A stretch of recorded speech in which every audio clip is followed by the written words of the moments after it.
And Good. Three, No, two, one. Don't matter. Welcome everyone to another episode of Thought Process.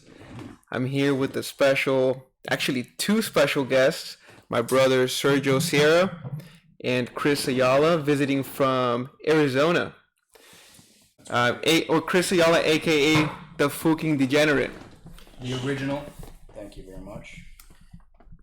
So Chris, why don't you? Well, we've been friends for a long time, but just recently you started calling your inner circle the Fooking Degenerates. So if you can please give us the background story to that, it'd be great. So the way the Fooking Degenerates kind of came into fruition was back in August of 2017. 17? Mm-hmm. Your bachelor party. Yeah, so 2017, I should know that. August 2017, I had a bachelor party where I think about a good amount of 14 of us went to Vegas. And it just happened to land on fight night for Conor McGregor in his first bout with Floyd Money Mayweather. That was sick. Dude, it was a coincidence. Honestly, the Vegas trip wouldn't have been that good if they weren't fighting, right? So, I mean, these are my closest friends, family, 14 of us rolling in deep, and we just didn't give a shit, right? It's a bunch of fucking badass guys, drunk off their asses, going to different places and just not giving two shits, period. So, I was a Conor McGregor fan, not even originally. My boy right here actually got me into the UFC. And then the first fight that I've ever seen where I actually was excited was a Conor McGregor fight. And ever since then, I loved his cocky ass. I love the way that he just talks shit. And that was the essence of what we took that weekend. So I'm like, fuck it. In a drunken state, I called us the fucking Degenerates. But then one of my buddies said, no, we're the Fooking Degenerates. And I'm like, you know what? That's got to stick. Who was it? Was it Nick? I don't know who it was. Or somebody? Oh, I think it might have been Leo. Might have been Leo. Rest in peace, Leo. Well, because it came from what McGregor said in a interview, right? He was calling Nate Diaz out or something. Was that when they were throwing bottles at each other? He's like, "Who the fuck is this guy? Yeah, who was that? Who's that?" It was Jeremy Stevens. Yeah. So but the thing is, during a presser, right? He kind of came out with Fooking, and that he made that famous, right? Mm-hmm. And that kind of just stuck with him. I don't know where the Degenerates came from, as far as you. I think that's just me. I think that was just nothing but OG quality. Chris Ayala calling us each other Degenerates, or calling myself a degenerate that weekend at least, and then it just stuck with that Fooking thing. And I'm convinced, I did my 23andMe. I'm like 2% Irish. So, in my opinion, you know what? Was that worth it? What, the 23andMe? Yeah, I've been debating on doing it. Like, did you get information that you were like, oh wow, or was it just like you are a white male who was originally from the Bible? No. Oh, thanks. No, so I'm actually not even related to Adam whatsoever. So you're from Eve. What a bitch! What a bitch! Well, no, dude. I think Steve and his family over here has got something to do with it, in my opinion. But no, so 23andMe. Adam and Steve? Is that what you meant by that? Have you heard about that? No, I haven't heard. Oh, instead of Adam and Eve, it was Adam and Steve? You've never heard that before? No. It's like the... I thought that's what you were referring to. No, I was referring to Esteban. Oh, Steve, this Steve. Esteban here. Esteban. He's also a Fooking Degenerate today. He's an honorary degenerate. And actually, just not to sidetrack off 23andMe, the Fooking Degenerates only come to fruition when we have our token white boy. So we had our token white boy back then. His name was Matt, right? Right? I don't remember his name, but I'm pretty sure it might be Matt. Rest in peace. There was a white boy that went with us to your bachelor party? Dude, there was one white boy out of a sea of Hispanics, man. You don't remember that? No. Yeah, dude, we have some good memories because I'm not even that good of a friend with him. My cousin brought him, and I knew him. I knew him from my cousin. I met him like 2 or 3 times. Second night. He might have showed up on the second night. All I remember was trying to go to the strip club. And it was just me, Corey, and Matt, and they didn't let me in. And I was telling Crystal the whole story, Crystal's my wife, by the way. I was telling Crystal the story. Ballsy. Yeah, right. Shoot your shot, bro. Don't even trip. I got my shit on lock anyway, so it doesn't even matter. But I told Crystal my story about it, and Crystal's like, oh, what a convenient story. You didn't get into the strip club. I'm like, dude, ask Matt. She's like, who the fuck is Matt? I'm like, the white boy, you know? And I guess like ever since then, when I've gotten my boys together and whenever I've associated the name the Fooking Degenerates, there's got to be a white boy. So the moral of the story is you're the token white boy for the night. So this is why episode 24 is the episode of Fooking Degenerates. Because we have all the proper elements in place: alcohol, white boy, and 3 Mexicans. Do you think is it to diversify the group or for what? I just For think what reason? if we get into some fucking trouble, it's just nice to have a white guy around. Hey, that's true. That's worked for us in the past a couple times. Yeah. So I mean, I don't know if there's any analytics behind it whatsoever, saying that if there's a white boy, you're just better off with him around. I haven't But done I'm not- 23andMe, so I don't know You if know I'm what? It's actually true. white. Back Who knows? back to 2023 and me though, like, was it worth it? It was a gift, so absolutely didn't pay for it whatsoever. But what I did find out is I'm 7.5% black, African American black. What does that even mean? Like, Well, down the line show him- somewhere, there show was him, a Chris, black what it person means. having sex with a This relative of this yours? is YouTube live, right? So if I Yeah. take it out, you won't be able to censor out No, the fact. the seven and a half. The 7.5 The se- right? No, I'm actually a girl. I'm not a show whatsoever. So that's not even fun. You gotta like edit out like something. we got small enough pixels. Right. Don't worry. Is this 1080p? Because in that case, I'll feel more, better about it because there's more pixels to isolate. No. So what was crazy is I wasn't completely shocked, right? In a sense that I'm like 58% European and 7.5% African American or African from the Congo, which is like the deepest of the black, right? And I think I'm like 1 or 2% Irish Scottish. I was 30 something percent Native American. Specifically, they tailored the portion of Native American, and it was actually around Guadalajara area. So that's still No part, way. Yeah, so it's still part of the Americas. If you guys didn't know. Did you ever do any research on the group of Native Americans there? No. No. Well, because I started looking around online to see where I might extend from, like my family, and I found that there was a group of Native Americans called the Guachichiles, and basically they would paint themselves red, and they liked the color red so much they would trade goods with the Spaniards for red hair women. And so if you notice, my mustache and some of like the beard that comes out is red, and I think that's where it comes from.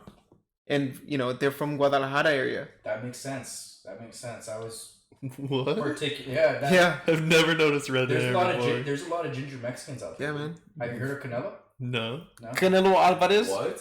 the boxer. Bro, he's like the face Yeah. of boxing. You I know don't who watch that You've is. seen him. You know who that is. Maybe. Greg knows who he is. Okay, You just I think you can't know. recall. But there's a lot of ginger Mexicans, and like I full disclosure to YouTube viewers, I can't grow any facial hair, but I've attempted to do so a few times, and I have red hair. I have so much red hair on my left lip that it almost looks transparent compared to the rest because it's all black. Really? Yeah. You know what? Next time you're on this podcast, I want to see the stash. I'll do it. Like I can still show you proof because I have like red pubic hairs. And I don't shave. I those don't want to as see often. that proof, I don't dude. shave those as often. Yeah, we're gonna have to hold off on that proof. But yeah, that's really interesting, man. So let me ask you this: Were you ever like? Did you ever doubt the test at all? Do you think that it was actually something? Well, you said it was worth it because it was free, Right. and it gave you a bunch of information that you didn't already have. Mm-hmm. But were you at any point afraid of sending out your DNA to some database? The FBI has it for sure. Yeah, I have a two-part answer for that one. First one is yes, because I was afraid that it came back and I'm not my dad's son, right? So I'm like, my mom, she was a pretty girl when she was younger, right? So I'm like, fuck. And she wasn't a slut, but she had a bunch of boyfriends at the time. So I'm like, what if they got together and then like they got married and then my mom's like, nah, still have some fun. I'm not my dad. son. So I was like really nervous on that one. I'm not even fucking kidding with you. Because we play around with it a lot. I tell my dad, you're not even mine. We haven't confirmed that shit, right? Like, I'm not his. So I was nervous on that answer, to be honest. I'm not even fucking with you. I'm being honest on that. Came back. I have a lot of actual family members with the last name of y'all that have the same genealogy. So the coincidence that my mom messed around with another family member of mine is still there. It could be there, but I know I'm in a y'all, which makes me feel better. And then the second part answer to that was, I do feel like a lot of that shit's kind of a scam, and like kind of how Serge said, like, I do believe like this information is getting into like some sort of database that's going to be used against us or some way or form. I can't really elaborate on it, but I've heard stories of people sending in their DNA, like older people, and finding out that their DNA was actually picked up at like a crime scene like 20 years ago, and they matched that DNA that was basically an open case, cold case 20 years ago, and they found out through like 23andMe or Ancestry.com, and they basically gone to jail for like rape or murder or whatever it may be. But I've heard a few of those. Wow. So you think? Well, you don't think, you've heard? No, You've yeah, like confirmed? I've actually read them. Sorry, so I read a couple articles stating that 83-year-old Joe Schmo sent in his 23andMe to find out like about his ancestry for his like his grandchildren bought them the kit, and then finds out that like he murdered people when he was like in his 40s or 50s. No shit. Yeah, When I because went to court and I was fighting my trial for the DUI, they are like, okay, if you plead guilty and you give them your DNA, they'll drop your charges down to this, this, and this. And I was like, what do you mean they want my DNA? Like, yeah, like, give me your DNA and they'll drop your shit. And like, I had watched some like YouTube video on like that the government's trying to get our DNA, and I was like, nah. Makes sense, They right? would have dropped some of the charges They would have dropped some of my charges. to like They a would've- misdemeanor. They are misdemeanors, but Oh. they were kind of like bad misdemeanors, like Right. resisting arrest, or like we'll drop that one off, and then you'll just get slapped with the DUI and blah blah this. They're like, you really want to get the resisting arrest off because that looks bad. And I was like, well, why do they want my DNA? Yeah. And they're like, just to put it on a database. And I was Of like, course. Wow. nah, because I had seen the YouTube videos like Right. the government's trying to get your DNA, like some crazy conspiracy shit. When I was younger, I was watching those videos and I was like, nope. But I didn't know why. But now that you guys are talking about it, I'm like, oh fuck. That makes sense, right? Well, look, if we were like anything like China, we'd be using facial recognition, Oh yeah, they right? I'm sure we still, We still use it. YouTube and all the social media platforms have a your phone. basically now. Well, yeah, you open iPhones with your fingerprint. They know it's you. Not just that. Even the dude. gym. know? The gym they have you use fingerprint. Yeah. 24? index finger, yeah. You can't even do that. I was like, can I just use my phone number? They're like, no, Nope. you have to do your fingerprint. Here's I'm my like, ID. Now That's fingerprint. fucking weird. That's weird. But it also makes me think, if the government really wanted your DNA, they don't have to try that fucking hard to get it. Yeah. In all reality, Just grab this glass. You Yeah. got it. You go through the trash. if You you're got really it. a person of interest for whatever reason, they're gonna fucking get that shit. But I think they're just trying to keep everyone in a database. Like, okay, we already know that the government has access to our emails.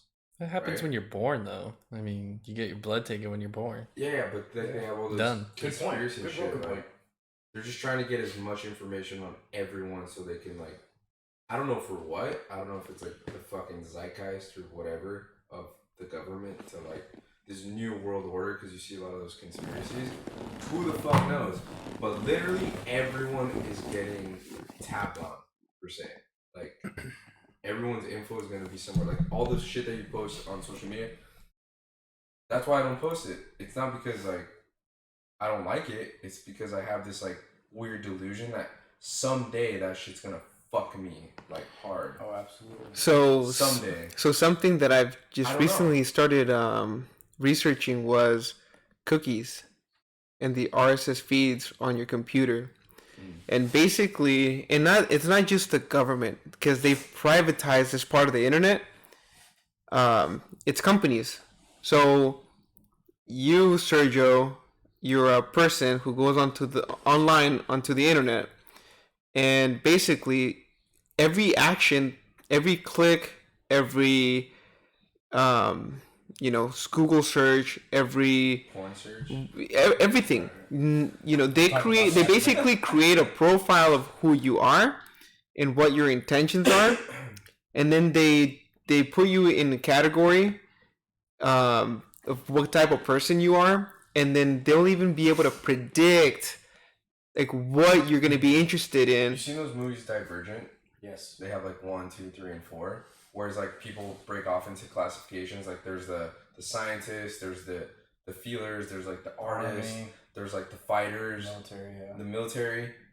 I feel like maybe with like, if they want to create AI, they're gonna break up humans into into these sections. I think That's why I could see that. I could see that happening because like they're collecting everyone's like likes of like basically a personal like bio of what you're interested in.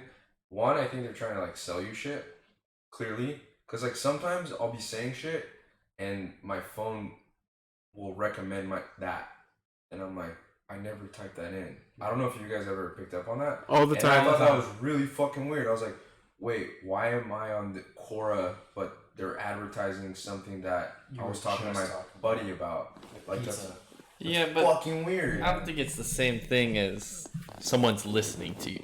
No, I think it's more or less the same thing as if you had a tape recorder in your pocket and happened it to is a listen. tape It's recorder like, in your pocket. yeah, but It's no a one. literal It's not tape like they don't recorder. have someone sitting there listening to every word that's said. No, because now they have algorithms. It's an He's algorithm. he's referring to the potential artificial intelligence on it, which I agree because no one's really listening to your conversations, right? We're talking about pizza right now. I'm gonna go through Instagram. All of a sudden, there's a fucking sponsorship for like Domino's. Well, yeah, but that's the advertisement thing. Like that's Yeah, just based off. But it's why? not. It's not. Why, It's though? because they catch the words based off of advertisements that they have. I understand that. So they have a set amount of advertisements. So say they don't have one for some new product that just came out. Let's call it Wobble. There's some new product called Wobble that they don't have advertisement for yet. right. And you said it, you're not going to get advertisements for it. But if you say pizza, there's enough pizza companies out there who are paying for advertisement. That's a trigger word, so then it sends it out. It's not that someone's like, oh, I heard him, he wants pizza, we're going to push pizza, Okay, but like, or things like that.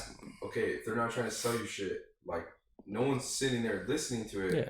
But I don't know, man. I think you're talking about the concept of it itself, where it's at right now, where it can potentially Privacy. lead to, Yeah. privacy. right? Well, I see where you're coming Like, it's from. recorded, sure. But it's not, they're not listening every moment. Nah, we're not that important.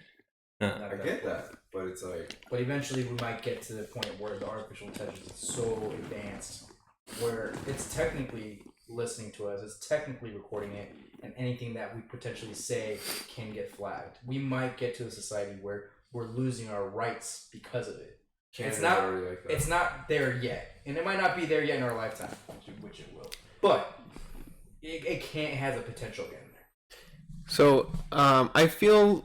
So I want to make this comparison, man. I feel like we are the mice in a little maze, Project. and we're basically being experimented on with how much we give in, like how much freedom do we actually have. It's something that we've actually touched on on the past podcast, because I feel like everybody has certain habits, and we've been programmed and we've been we've been sold this reality in which we live in, and we didn't really have a choice growing up. Like let's take Disneyland for instance. Disney. Mm-hmm. We grew up with Disney movies. We grew up with Disney being in our McDonald's. We grew up with all this conditioning, all this stuff being pushed to our heads.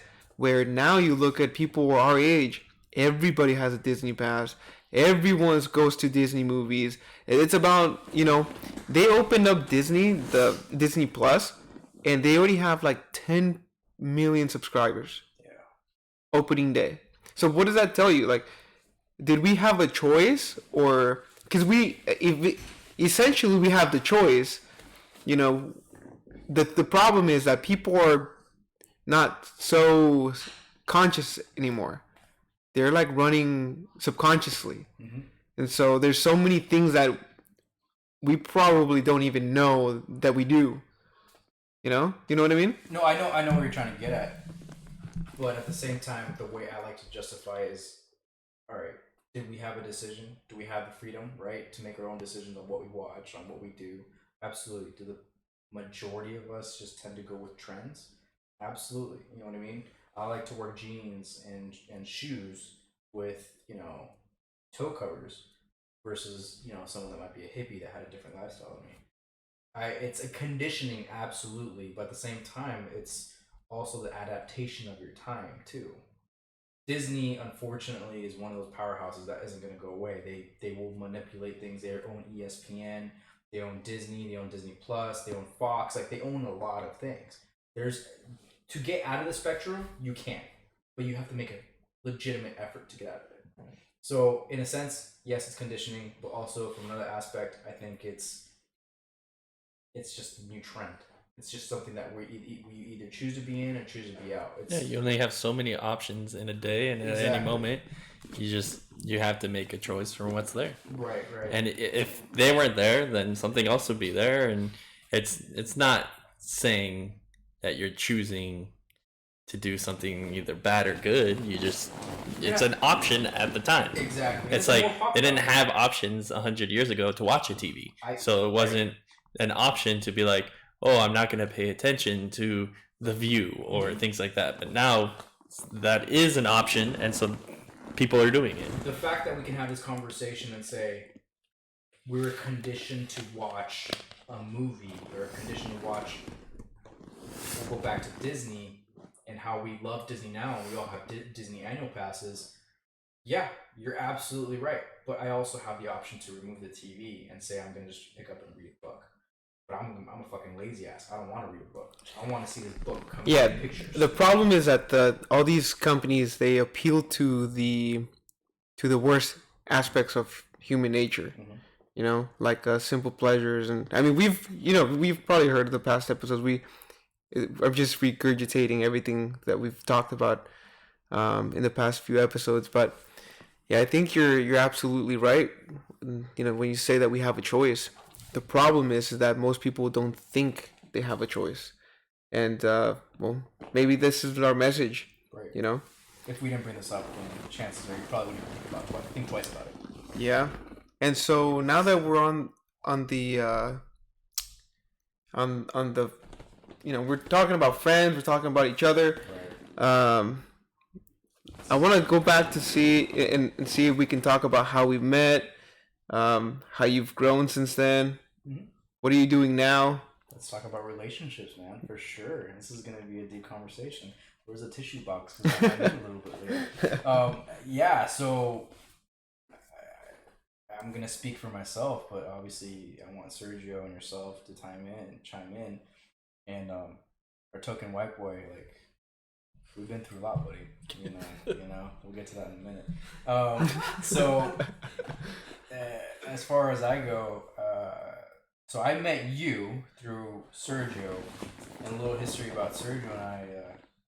Sergio and I met when we were 11 years old, roughly, 10, 11 years old. We're currently 28, 29. He was my neighbor that lived down the street. Our addresses were literally 2 digits that were swapped away. Meant to be. It was just meant to be. It's like I saw him, he saw me. I thought he was gay. He thought I was gay. I knew you were gay. I thought you were a faggot. What's the triggering? What's the difference? What's the difference? Look at our viewer at the moment is pretty upset. That's alright. So no, I'm not sensitive. No, I'm not sensitive whatsoever. I take it in dish it, but that we met when we were children, and we kind of broke apart for a while. Like, we went through different paths.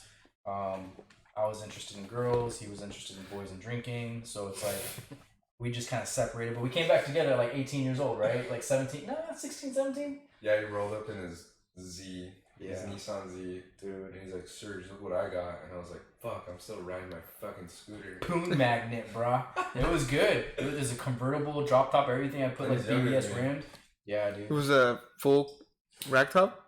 It was a full or drop the top. T? No, The no, no, no, no. T-top. It was a 2003 350Z convertible top. It wasn't a T-top. It was a convertible top. Silver with BBS rims and a little lip. So it wasn't really a big fin. It was a little lip at the end. And it was sexy as fuck, dude. It was a real nice sexy. car. Yeah. Had that for a few years and got rid of it, but it was used. Anyways, so we kind of linked up again at the age of 17, and we've just been hanging out ever since. And I think at the age of like what 22, I met you roughly 22. Yeah, just about. 21. 21, 22. Yeah. So it's a good solid 8-9 years ago now. Damn, time flies. So I met you, Marco. Obviously, we went to. I think the first time I met you, we went to Universal Studios Halloween Haunt, and No, wait, man. We've met way before No. then. But I don't know. Wait, did we? We went to Universal for like 7 years. We did go to Universal almost 7 One years in a skip, 1 row. year. We skipped 7 2. years? This is the second year we skipped. Oh, okay. So like 2 years ago we stopped going. So 5 years? Last year we went again. Last year we went, and then this year we skipped, and the year before that We skipped. So I mean, we've gone 6 years, but with 2 years intermittent where we didn't go because actually weddings. That's kind of trippy, right? Yeah. So I think that's the first time I met you, and I was tripping the hell out. It was kind of like a nostalgic moment because the way that I view your wife is the way that I view Sergio the same way. When I think of Sergio, when I think of Gabby, I think of my friends that I met back when Gabby was 9, Sergio was 10 or 11. Like, we were just kids. You know, I mean, just the idea of the fact that she's got a boyfriend, long-term boyfriend, which we all led like to what was going to happen, and then Sergio just being the man he is now, it's just kind of like a mind-boggling moment to me. I like to capture those things. I like to capture those moments and just think about that and reflect all the time. I'm a very philosophical person, and I think it just slowly but surely would hang out more often. You know, back to like the apartment that you guys had, my apartment, UFC fights, to the point where now, in my opinion, you're just as much family as Sergio is, and you guys are welcome to my house. You guys have been to my house in Arizona now, and it's a different type of family than I would conventionally say. That's our relationship. And then I met Greg like 3 months ago.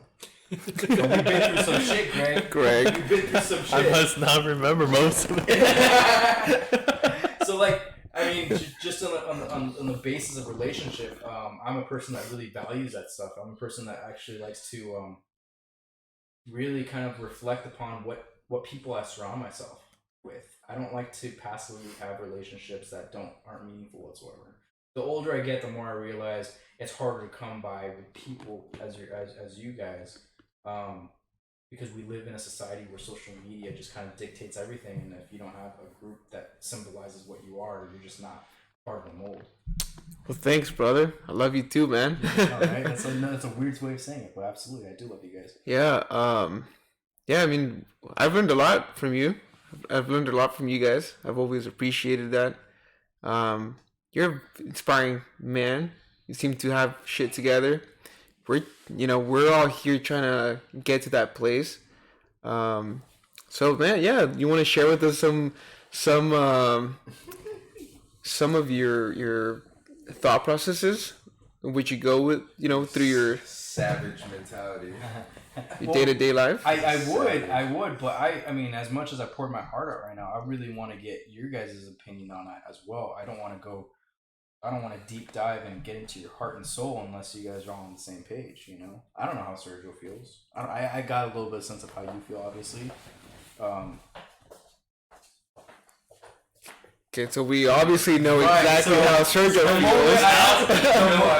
The moment I asked for Sergio to open up, the fucker gets up and leaves me? What type of message are you sending, dude? Run away. Wow. Just as I was getting all sentimental, man. Yeah. Some people, it's hard for some people to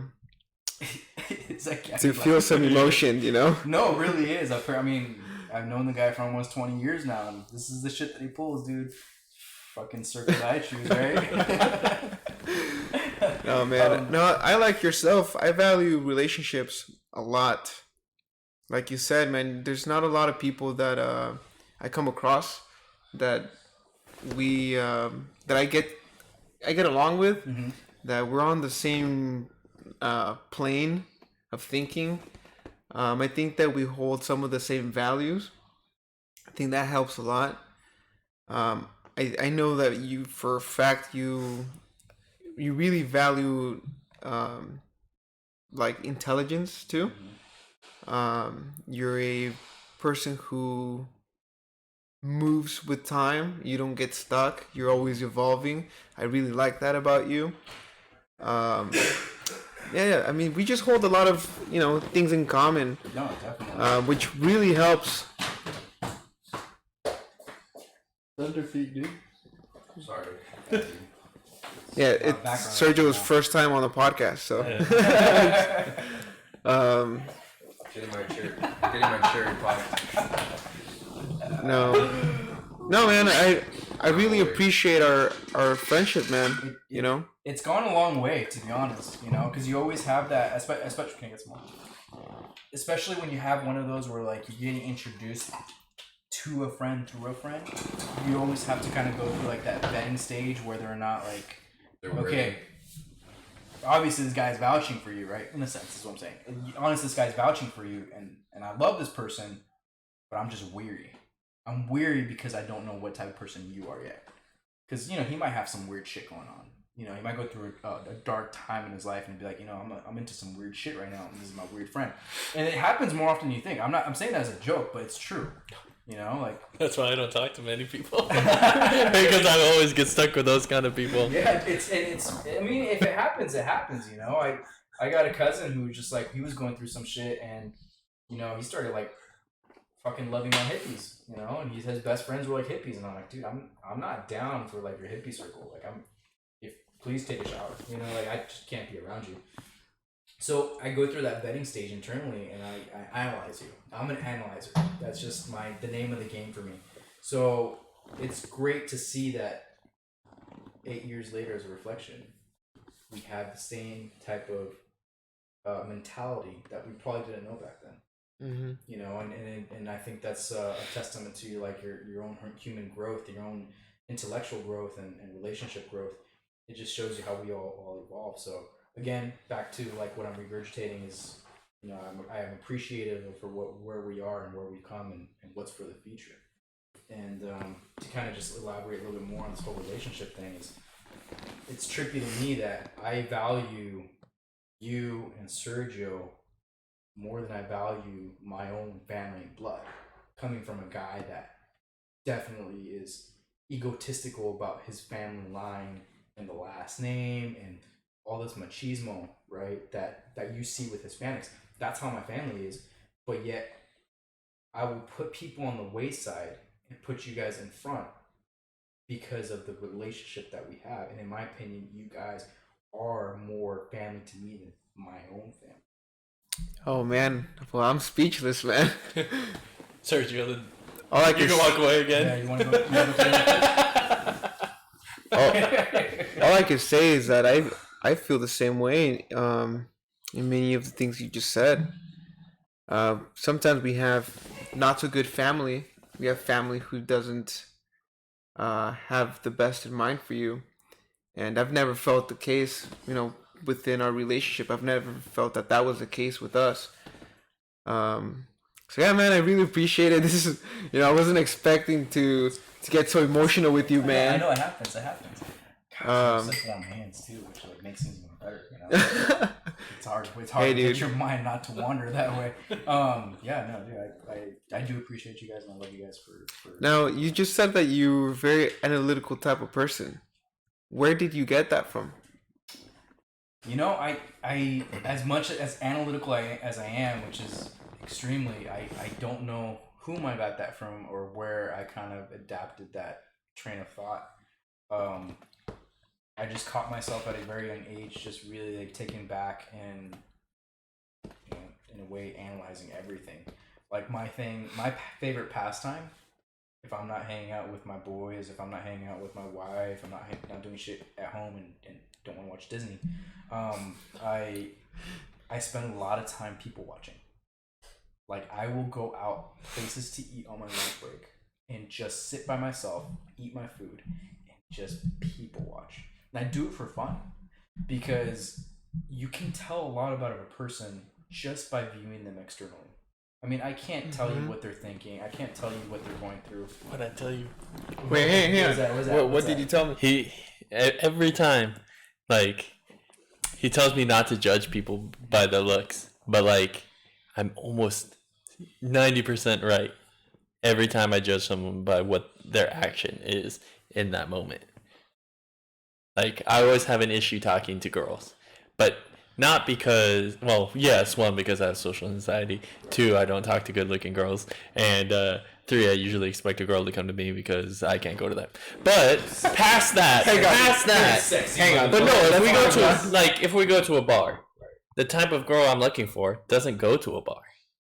So like, when we walk in and I'm like, oh, that's a nice girl, like, that just means she's good looking. That doesn't mean like there's any interest there. Like, just because you're good looking doesn't mean anything. Right. And that's how I've always been.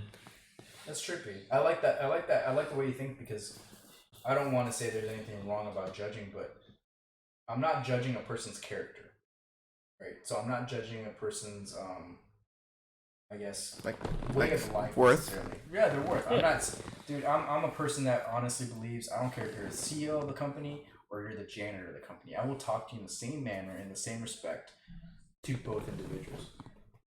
But just to clarify, my form of analyzing a person is not necessarily, again, is a social hierarchy whatsoever.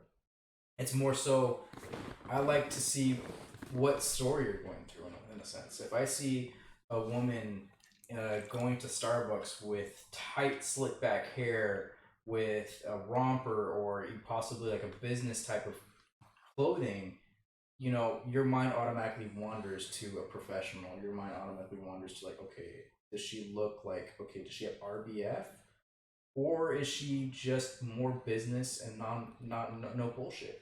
Or you might see an old man walking down the street and you just see the wrinkle in his face, and maybe even a sense of depression. He might be eating dinner by himself, and depending on what type of clothes he's wearing, you know, was it Tommy Bahama or Tommy whatever, Tommy Bahama? It's like, you can make some sort of judgment called what the type of person he is based off of his aesthetic views and what maybe he comes from or he stems from. Because the chance of someone wearing a 3-piece suit that's custom tailored that might cost them $1,500, you can kind of make sense of where that came from, because chances of him winning the lottery and just living that lifestyle is very slim to none. So I just try to think about the background aspect of things, and it's just interesting. You know, when I analyze a woman and not necessarily checking her out, it's like she's walking around with open-toed shoes, and she might not have nail polish, and she might not take care of her feet whatsoever. Ugh. Which is, you know, like, I don't suck on toes or anything, but it tells you a lot about it tells you a lot about an individual, right? Yeah. It tells you a lot about an individual. And I don't think there's necessarily anything wrong with that, because I don't think of that individually any differently. It's just simply a materialistic view, but at the same time, it can be a story. And I may make a story out of it. I may make assumptions, but at many times, woman, man, old, not young, because I don't want to be weird. I will approach Thank you for clarifying. I do want to clarify, right? 18 and older at all times. At all times. Unless you're in Mexico. Nah, dude. Unless she's like 17 and like 10 months. On the cusp. Right, you know. But, yeah. I mean, I do approach these individuals occasionally, especially the older people, like an older female or older male. It's like, they sometimes just look for someone to talk to. I have a question. Really quick. And this is something I thought about before, because somebody at work was like, do you think, what are your, somebody asked me, she's like, are your first impressions of people off the bat usually accurate? And I said yes, like right away. because I usually go with my gut and how I feel around people. I literally dwelled on it for like 2 weeks. I thought about it, and I went through like a schematic of like 20 people that I had first met. Like, what was my initial impression of them, and where we're at now to present day. And I was like, not one person was what I thought of them, and to this day. Does that make sense? Maybe I'm wording it wrong, but like, my first impression was wrong. You're incorrect. Of 20 people. All right, so 20 out of 20 were wrong. Yeah. The 20 people that I thought of, they were all wrong. So like, at perfect example at work. So I worked at a restaurant. I have to interact with a shit ton of people. There was people who were like super nice to me, like right off the get go. They said hello to me. They rubbed me the right way, not in that way, but just they knew how to play the social game. Right. And then there was people who like didn't even talk to me and just didn't even say hello, like nothing. Fast forward a year and a half later, and the people that gave me a good social cue per se, like they knew how to play the social game, could care less about. And the people who I didn't even talk to, I'm like, Jesus Christ, like I fucking love you. I didn't know you were this kind of person. It was just weird. So it's like, and it took time. So it's like, I'm always trying to figure out if I'm gonna play the social game or not, and it's got me really confused because now I don't know what to do. Do I go off my first impression? Do I not go off? Like, I don't know, because I'm trying to, because life is a game in a sense. Life is a series of games, and I'm trying to figure out how am I gonna act in the workplace? How am I gonna act outside? Like how he was saying, like he keeps you keep a distance when you're gauging who you're gonna interact with. Like I kept my distance with Greg just because he was a fucking weirdo, but I fucking love him because he's fucking genuine, right?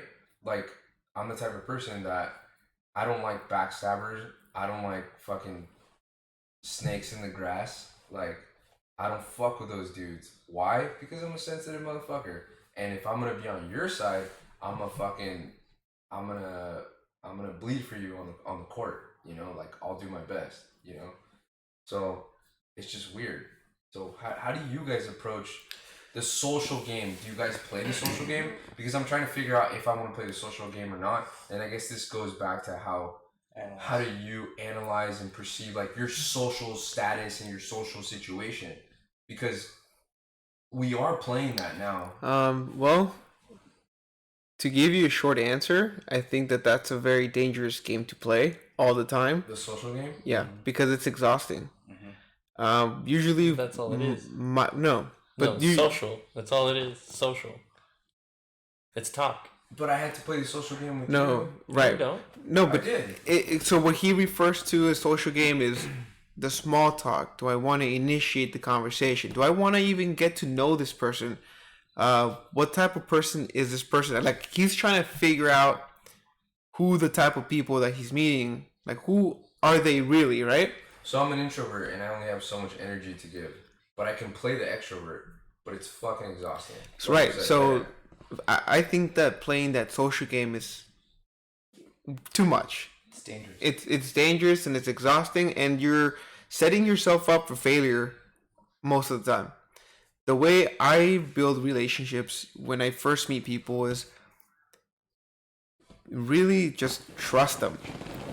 And that's how you are. That's what I like about you, is that you're very... Well, look, man, the only way to trust somebody is to trust them. Yeah, and then when they betray you, and you no longer, keep them at a close distance.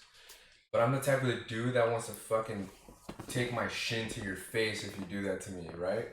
So like anytime I get... I'm not saying that I... Well, we're different people, so right. It's like I love that. And that's why, like I said, by the way, I was the best man for this gentleman right here. He's literally like the most non-judgmental person I've ever met, and that's taking you so far, and I admire that.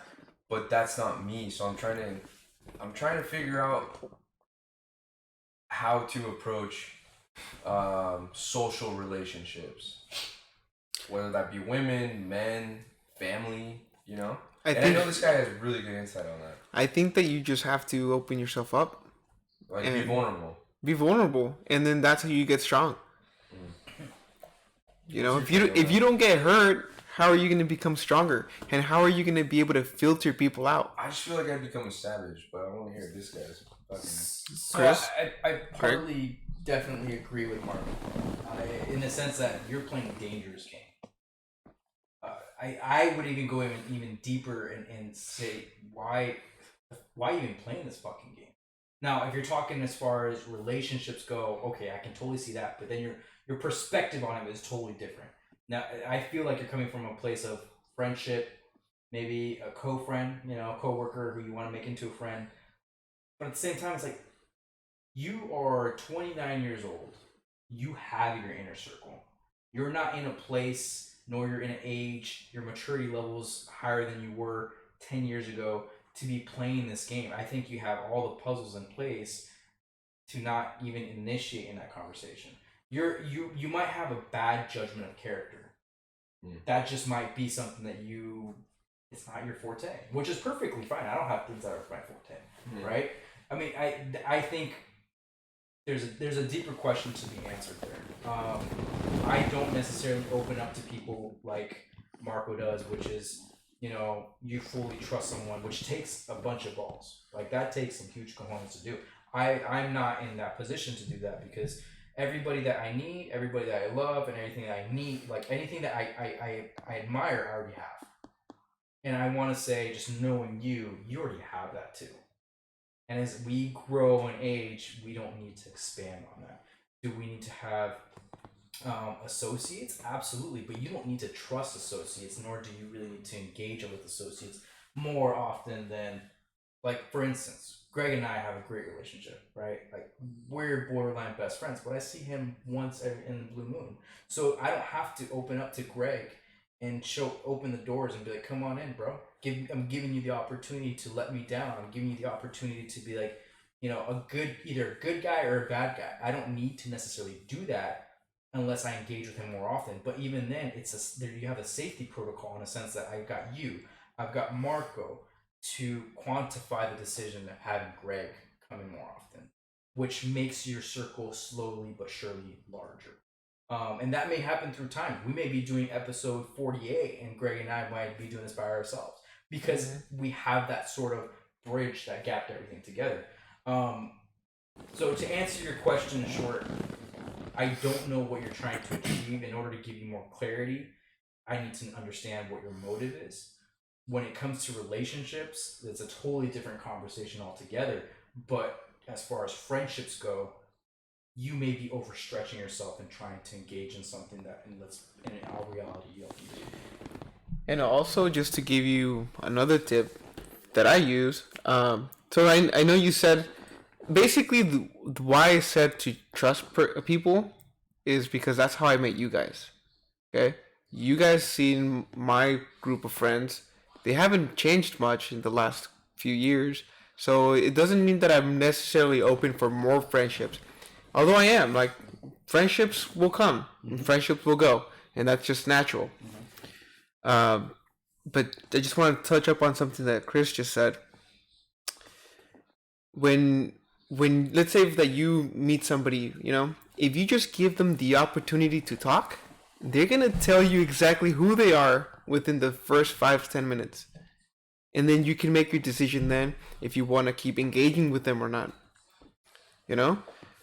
That's just one of the tactics that I use. I just ask questions, open-ended questions. You know. You're an observer. I'm an observer. Yeah, absolutely. I've noticed that from the very beginning. Yeah, and I actually do like people watching. I like that a lot, man, because it does tell you a story, but then it leaves you wondering sometimes. Like, oh man, like sometimes, like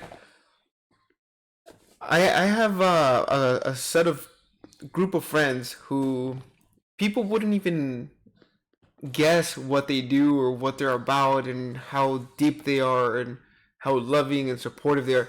Like, you know, seeing them from the outside, people view them a certain way.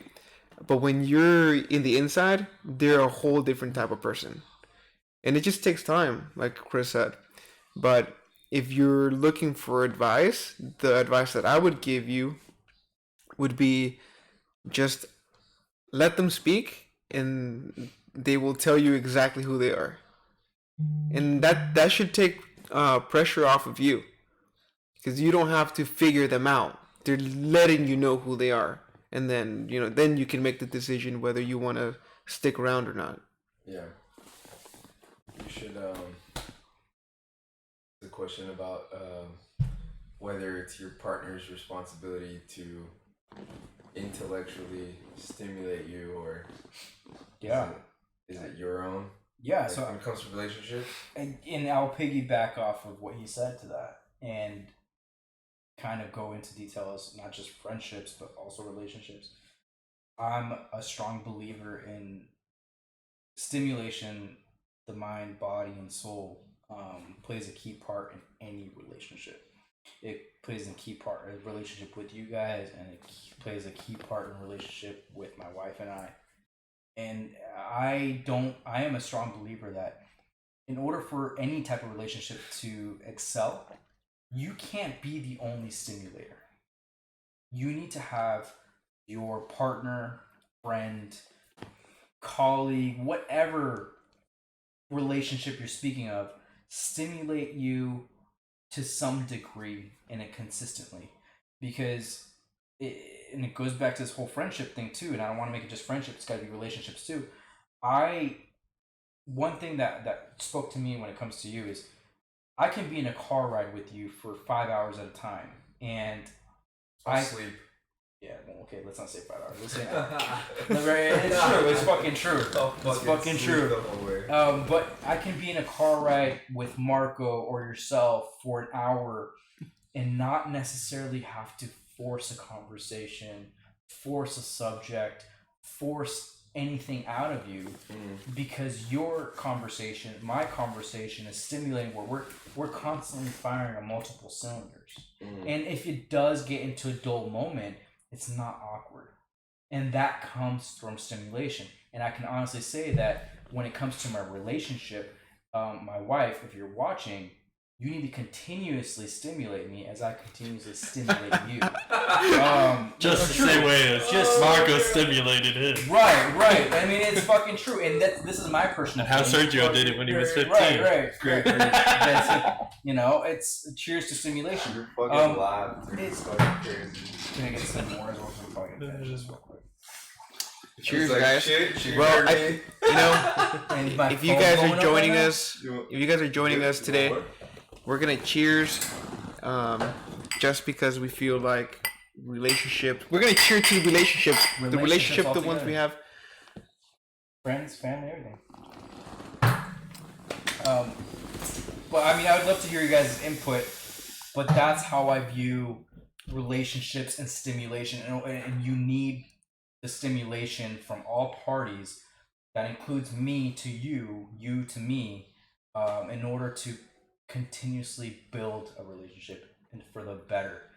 Even if it's actually a temporary worse, you still need that stimulant to feel like you're getting into the valleys before you get out of the valleys into the mountains. You can have good relationships out of bad circumstances. Absolutely. So just like how I spent my whole day today with my ex's ex helping move his mom into a new house. Because I'll elaborate. We will get back to this, but I need you to kind of tell me some more. And so the relationship there is great. Like we talked, we weren't awkward. I helped move the house. We hung out the whole day. We talk about the kids. I don't know if you know their circumstance, but please elaborate. Like right there was no good relationship for like say 4 years before that. It was all speak to my ex, like, because I raised his son for 4 years. Wow. And so when he came to me trying to essentially manipulate his way into something like, oh, can my son come to this on this day? Go ask his mom. It's you guys have to work that out. I'm not the decision maker in those circumstances. So I made sure the relationship between us was not bad. But in the sense, it was still bad because he wanted to try to manipulate and all that. But through the years, obviously, you know what happens. I broke up with his son's mom, and now the relationship between the two of us is great. I still watch his son, and we do things like this. Like, I helped his mom move today. So like, you can still get good relationships out of bad circumstances, but you do still have to be wary about how you get there. In the topic of stimulation, not in a weird way, but obviously you have a relationship with In an Eskimo way. in an Eskimo way. Yeah, that's technically what it was. That's a great way of putting it. But in the topic of stimulation, like obviously you're the what's the term that people use? Your guys' relationship as far as friendship goes is the rose that grew from the concrete, right? In the worst possible circumstances, you guys built some sort of friendship. Tupac. So, anyways, so like you guys are obviously friends now. Now the conversations that you guys have, if you guys obviously are friends, you guys have to have meaningful conversations. You guys have to have something in common, which may be his son, right? And that would continuously keep you guys in contact, keep you guys talking, and that leads to the whole stimulation aspect of a relationship, a friendship. You guys gotta be working on something there. It's not like you guys are just dull and be like, all right, fuck, I took care of your kid for 4 years and that you're the kid's dad. Like, it's not just that. There has to be more to it. Whether it's what you guys went through, dealing with both of your guys' exes at that point, you guys have something in common, but you guys have to build more than just an ex-girlfriend, right? Mm-hmm. I mean, I think it's key to like acknowledge that you guys have quote unquote stimulating conversations, stimulating relationships. And I'm just trying to keep on topic on here, but I think that's just a perfect example. It really is. The horrible circumstances came into a possibly great friendship. What's in play, right? Mm-hmm. So the weariness is where you gotta be at. Like, So, what do you think, Chris? Do you think that the stimulation is taken away in a social media platform? Yes. Do you think it's less than what it is in person? Because in person, like for example, every time we meet, we extend a hand and we hug, Mm-hmm. right? Mm-hmm. And it's a connection that you're not able to have through the phone. Like, we were texting. Sometimes we send GIFs. We send or GIFs. whatever it's called. Jiffy Loops. We send memes. Right. And those are funny, but it's nothing like when we hug in person. Right. It's a different game. It's tangible in person. Yeah, In right. a sense, even though it really isn't, it's much more tangible. You feel like it's tangible in person.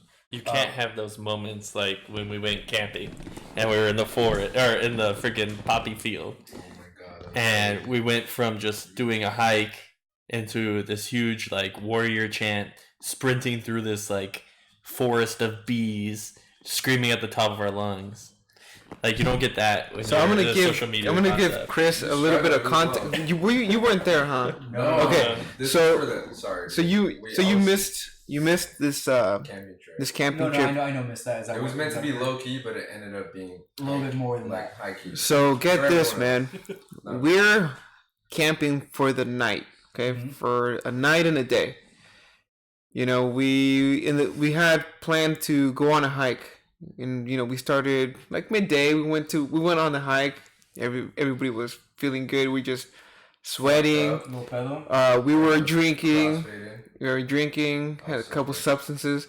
It's like You know. 100 degrees out. Well, when we got to this open field, man, Sergio started playing the Gladiator song. I would. What's that one group that does all the epic music for movies? Hell's... Blue Man Group. No, it's Hell's something. Well, he starts playing this, right?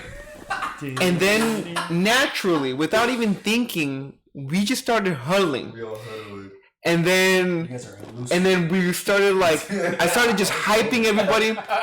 We started like grunting.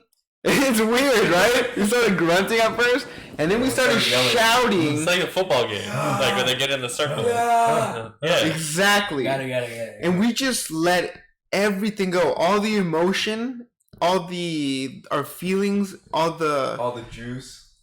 I just felt like we were connected at that specific point. And then we all keep going.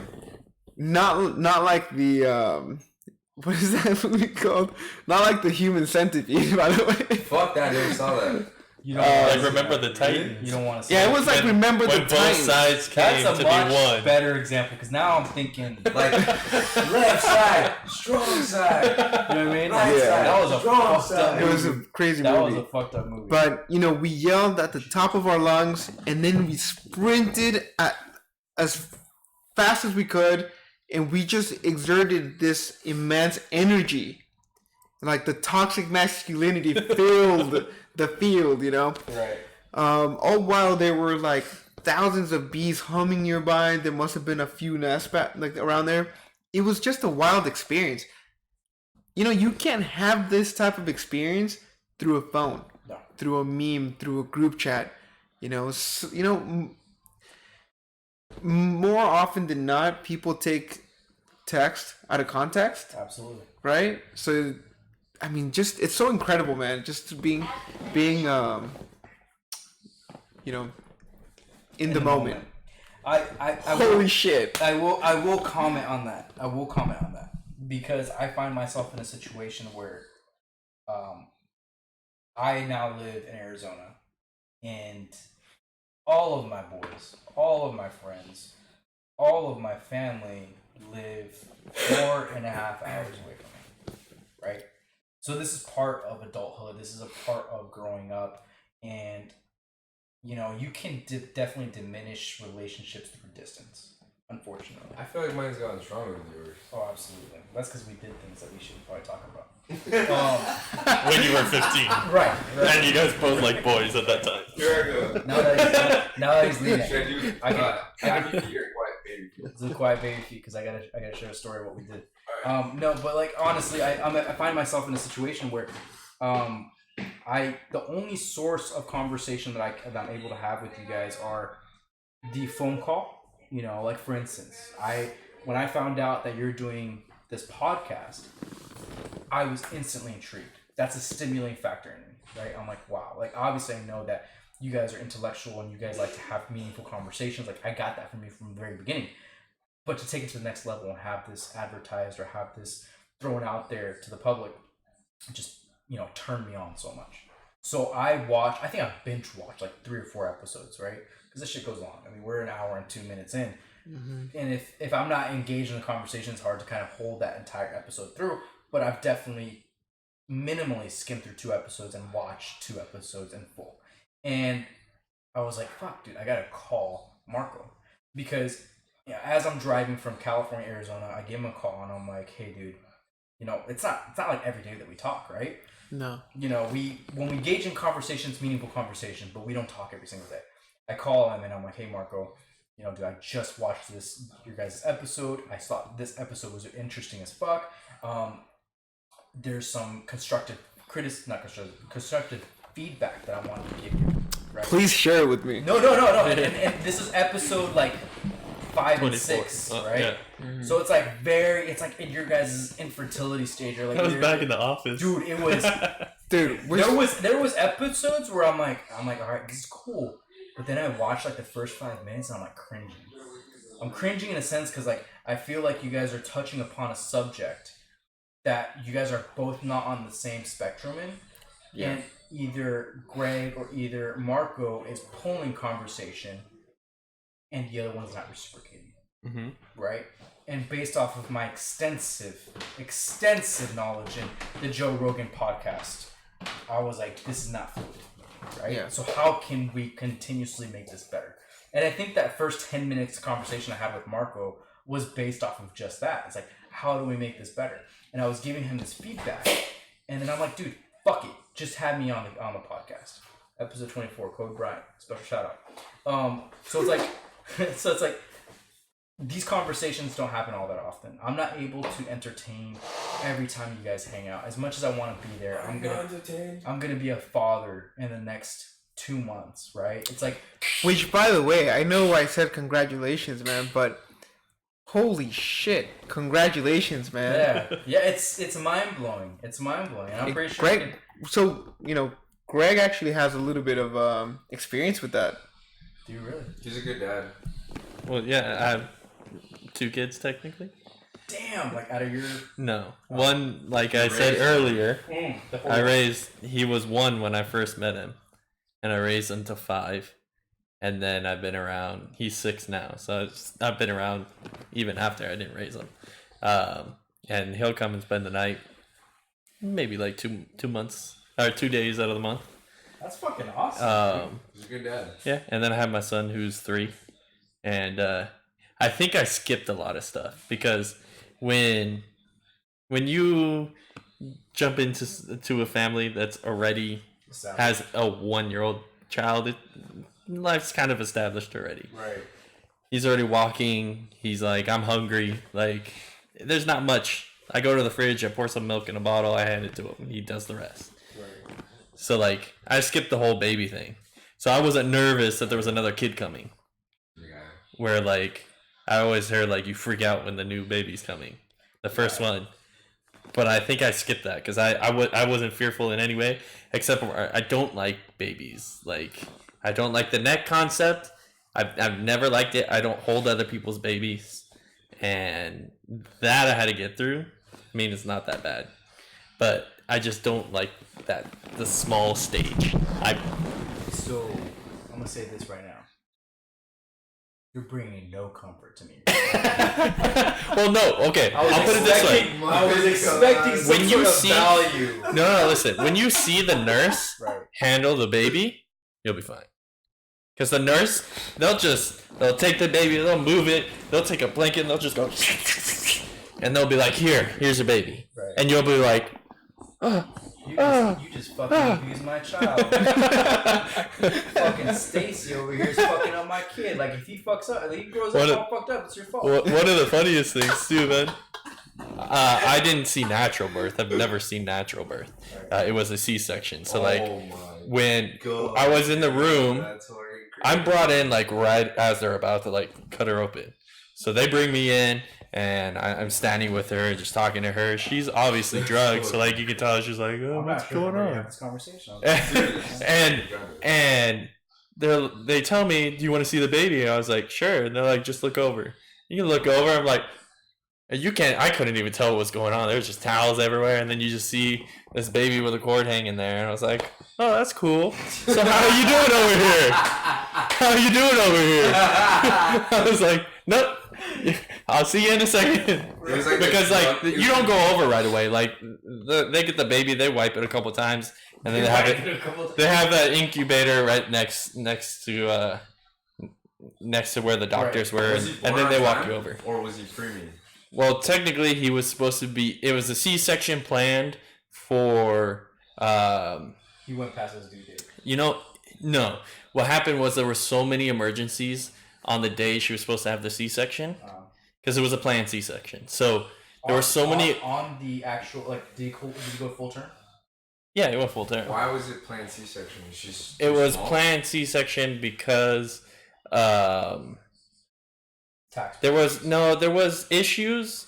There was no like big issues. It's just she kept having to go to the hospital because of like it just didn't feel right.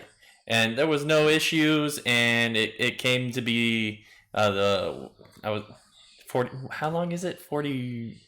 I was gonna say 40 months, but that's not it. I'm 8 months in, and I still don't fucking know that answer. Yeah. So whenever 38 to 42. 8 months. That's weeks. 38 to 42 so weeks. I think it was 40 weeks, and we had gone in, and they were just like, he's fully grown, like it's time, and you're having issues, so we'll just set a C-section. If he comes before that, he comes before that. If not, we're good to go.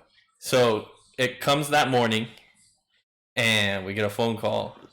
We're going to have to push your C-section to tomorrow. There's too many emergencies today. That was the worst day of my life because she was like, no, this baby needs to be out today. and she was just fed up. She was done. Yeah, she was like, no, like this Too- baby was out today. Too big. Yeah. Like, I'm Yep. just fuck this. I Yep. want to sleep. See, I'm about to And- poop it out. And so that day was the longest day of my life.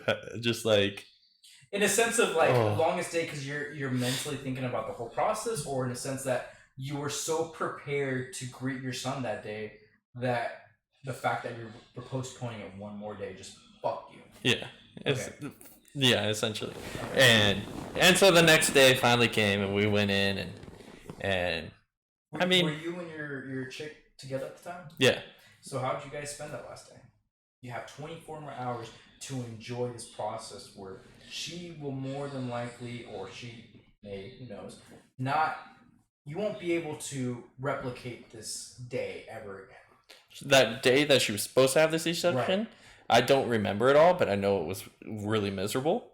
But the day before that, where we were like, okay, this is the last day, we were at home watching a show. We were like, we're not gonna have time to finish. It was Steve Harvey. it was Hawaii 5-0, the new one, Wow. and we were trying to finish all the episodes before my son was born. Isn't that fucking crazy? And so we sat there and we just binge watched, and I don't think we finished it because I guess a new season just came out. Right. So like, god damn it, we're never gonna finish this show. Right. No, that's fucking But yeah. crazy to think because, you know, my wife Crystal's going through a process where she's having a horrible pregnancy, in the sense that the first 3 months she was throwing up all day, Mhm. 5-6 times a day, and then afterwards she hasn't had an appetite. Mhm. Go on. I'm here stressing out. In the sense of Well, it we're though, not like going to it is give birth. semi-normal, but Right, like right. it doesn't mean that it feels good. Right. I mean, But like, in a level of her comfort, right? Yeah.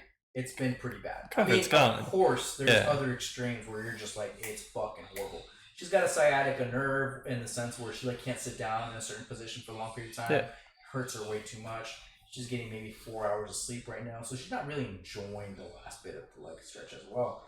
But I can honestly fucking tell you that, you know, we're gonna enjoy the fuck out of this last 3 weeks as best as we possibly can, because the opportunity of me having my first son and first child again won't happen, right? So I'm trying to grasp the concept of it.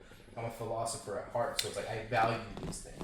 You know, I'm now that I'm hearing all this, Sergio and I are probably still a few years of You're having closer kids. than I am, motherfucker. I wouldn't, dude. I I wouldn't bet on that. I wouldn't put I that past wouldn't you. bet on Fuck that. you guys. I wouldn't bet on just that. Picture my girlfriend pregnant right now. I was like, that might be kind of cute, but then I got your I story. wouldn't bet on that.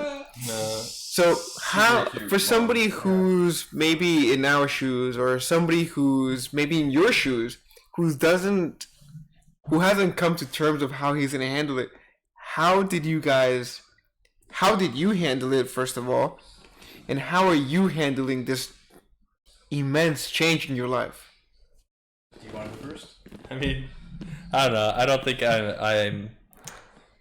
What is the word? I don't think I can articulate it because you don't have an option. It's just like the first day you go to school. What do you think? Like you have no option. You just go. I Like peed my pants. exactly. Like that's the point. There's gonna be times that you're gonna cry. Like this is what it is. Like when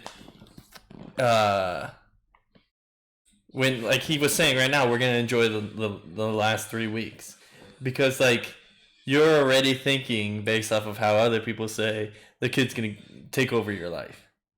Like everyone's like, oh, kids are so expensive.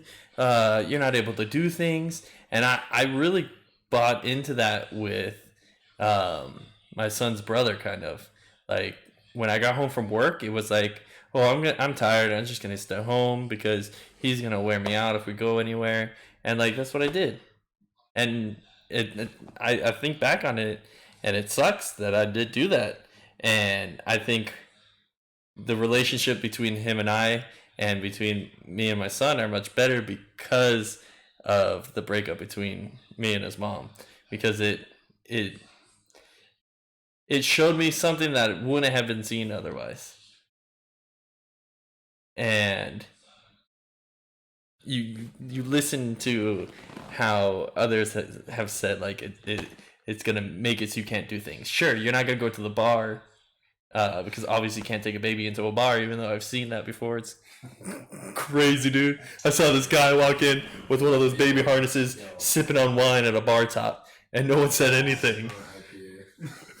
Are you kidding me? Like, I understand you could do the same thing at your house, but like, you don't go to a bar with a baby. Like, come on, that's weird. But no, a lot of people say that. They're like, oh, when you get the kid, you're gonna slow down. You're not gonna be able to do things. Like, like a child wants to do things. Like once he gets to be 8, he wants to go out and run and jump over rocks and go camping and see bears. Like, isn't that what we all wanted to do? So we still want to do that. So basically, why you're saying can't they it's do only it? temporary. You know, it's you're gonna have to slow down for a temporary amount of time, but then eventually they'll join you in your adventures or whatever you want to do. Yeah, like you're gonna go through. This is gonna be one of the hardest one is understanding how to do like sleep cycles essentially. Yeah. Because the baby needs to eat, Right. and you can't do it. Right. I mean, unless your baby goes into formula, which happens, but even at that point, usually the baby still wants the mom over the dad. Right. So, like, you can't do anything about that. Are you going to sit there and stay awake the whole time? Because, like, what are you going to do? You're just going to sit there and talk to her the whole time? Or, like, you know what I mean? Like, it's a hard situation at that point. I've definitely thought about that, but one thing that Crystal's, like, super used to is, like, I suck on her nipple in the middle of that anyway. So it's like... Yeah, but do you bite? Do you go until it's about to fall off? Because that's what the baby does. He's like... Oh, get that, it's like nipple balm. No, yeah. You know what I'm talking about? Exactly Stock up on that, because that's going to save you a heartache. No. Vaseline was cheaper. Thank you. You can't do that kind of No, stuff, you though, can't with do that. babies. No. Oh, man. Because the baby is going to... Vaseline on your The baby is finger going to and- eat it, essentially. Yeah, it's not good. Petroleum. No, it's not Petroleum. good. Petroleum's not good for the child, dude. Mm. So, It's not good for anybody, I don't think. I mean, depends how fucked up your system is. Well, It man, can be damn, improved. Greg, that's great insight. No, that is actually, you've probably elaborated more than others 10-second conversations that I've had about. Granted, I'm not gonna pretend to know what the fuck I'm doing, because I don't, right? I don't think anyone's ever really prepared for childhood, or sorry, to raise a child and childbirth in any sense, right? I will say a few things, and to all these listeners out there. Okay. I look at you, and I'm speaking to someone in particular. Just fucking do it. Okay? There's never... I love you, bro. I love you. Gabriela, I hope you're listening. my god. There's never a perfect moment. Okay? And I'll tell you, because I was definitely reluctant to have a child. Bro, don't make it more awkward than this. It was a subtle message. Awkward. Subtle message. It's not awkward. Subtle message. I'm just laughing. I can save him a couple of years. I I can save him a couple of years. I need a babysitter, so... I will say this. There's never a perfect moment. I was always waiting. She gonna wait. I was always waiting for that perfect moment to say I'm financially established. I'm emotionally established. I needed to wait for marriage. I needed to wait for I put so many stipulations before saying, okay, I'm giving you the green light.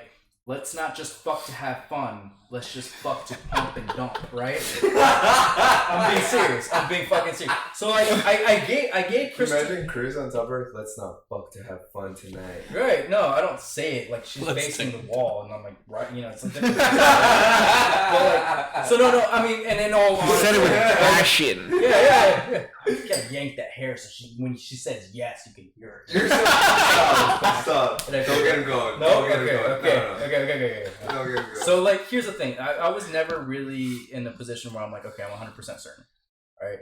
But I will say this: the minute that Crystal came up to me, and she always envisioned telling me in a super cute way. If you know Crystal, she is one of the most creative people I've ever met. Theatrical. I mean, theatrical is a good word. Theatrical is a great way of saying it because I'm fucking extra. You know what I mean? I'm the fucking guap on the side. And she contemplates that, or she compliments me because she does that in a different extent. You know what I mean? And she does these elaborate things like a lot of white girls do. Like she fucking just decorates the shit out of the house. house, which I fucking find valuable. She does all these sentimental gifts that I've never necessarily done for my partners in the past. And she had this all planned out and telling me, we're fucking pregnant. Like, she'd go whole shebang spiel, like a gift box. Like, she wanted to know she was pregnant before I did. And it came to a situation where, my wife battled breast cancer for 7 years. She's had like 12, 13 different surgeries. So the kind of just pinpoint on that is like, we won't have the opportunity to really do natural breastfeeding. We have no option after some mastectomies. If we're very lucky, then we may have a slim possibility to breastfeed, but formula might be the only thing we get to do. And she, after trying, because she went through a lot of surgeries, which is a lot of trauma to her body, and she's gone through some medication that her doctors previously had told her, hey, if you plan on having children, you better do it sooner rather than later, because the complications that you will have at a later stage to get pregnant is more likely considering how much trauma your body's gone through. So I was kind of forced into a position to say, okay, I should green light this sooner than I feel comfortable. And that's exactly what I did. So after roughly 8 months of trying, which isn't terrible, a lot of people try for much longer than that. Some people you feel like is unfortunate because they get pregnant right away. Like a one night stand, you fucking get pregnant, right?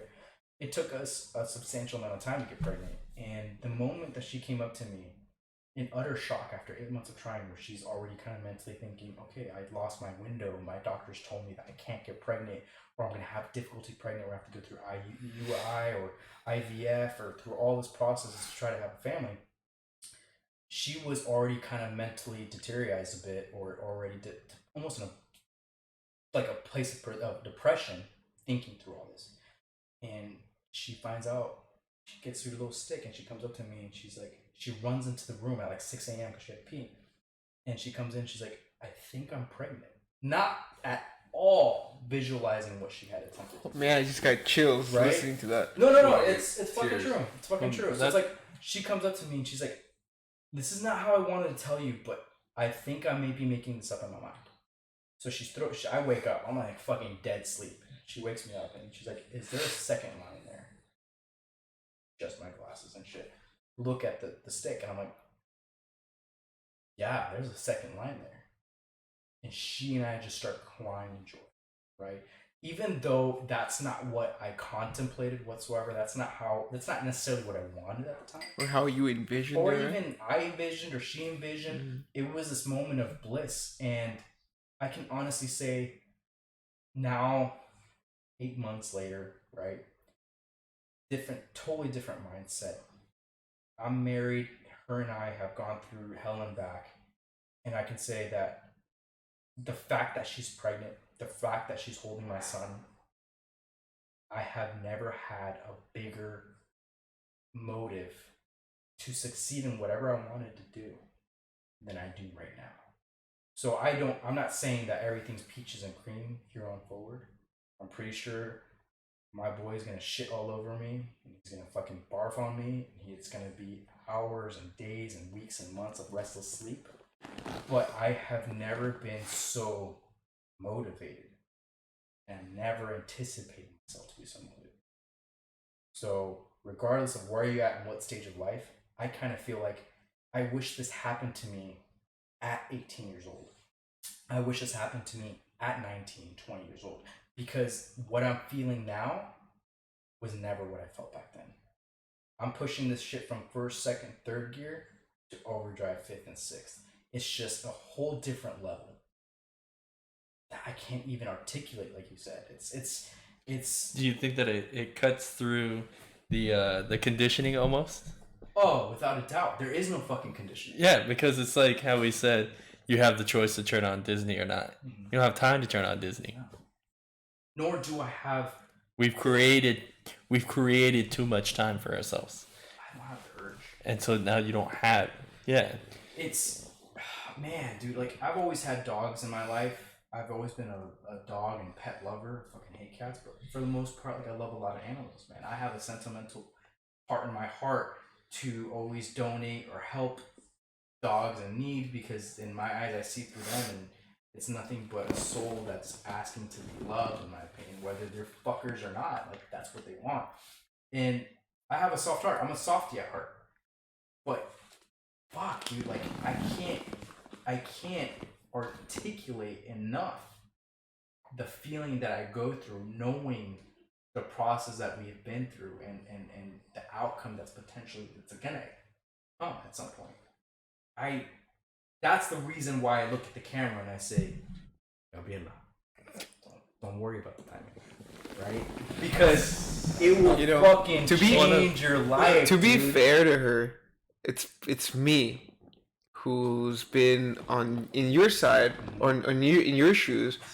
I'm the one thinking, if I can't take care of myself now, like what makes me think I can take care of another life? And so it's like one of those cycles that you kind of second guess yourself, right? But from what I'm hearing from you, man, I'm gonna get pregnant. I'm just... No, I'm just kidding, man. No. See, the thing is that, man, first of all, again, dude, congratulations, man. You shifted my perception of what fatherhood can be, and what it may bring to me. But also, on the other side, now to play devil's advocate, right? Sure, of course. I've seen a lot of people who have had kids and never really even changed. Yeah. And I don't think that's us, though.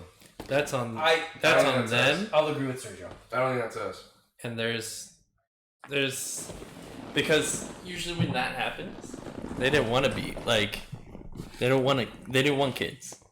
Like I don't know how you guys necessarily feel, but a lot of guys prefer they want to be a dad, but they don't want to be like the stay-at-home dad. Like they still want to be the one providing for the family, essentially. I've always known I wanted to be like there all the time.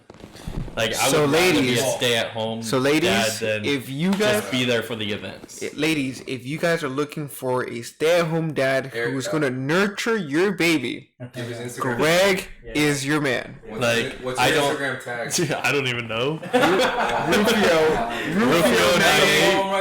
98.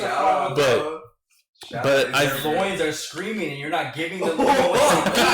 I've always been this always sounds weird and I don't know how to articulate it any other way. I've always been more connected with kids than with adults.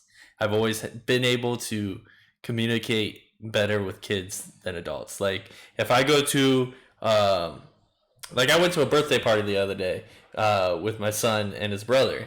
And I didn't even hang out with the adults or talk to the adults. Like I was with the kids running around, chasing them around, playing tag. Like I could care less that the adults were upstairs drinking and doing the adult things. Like I was more, I'm more the nurturing type. Maybe you're to the kids. Kid at heart. Not like I'm not saying you're immature, but like you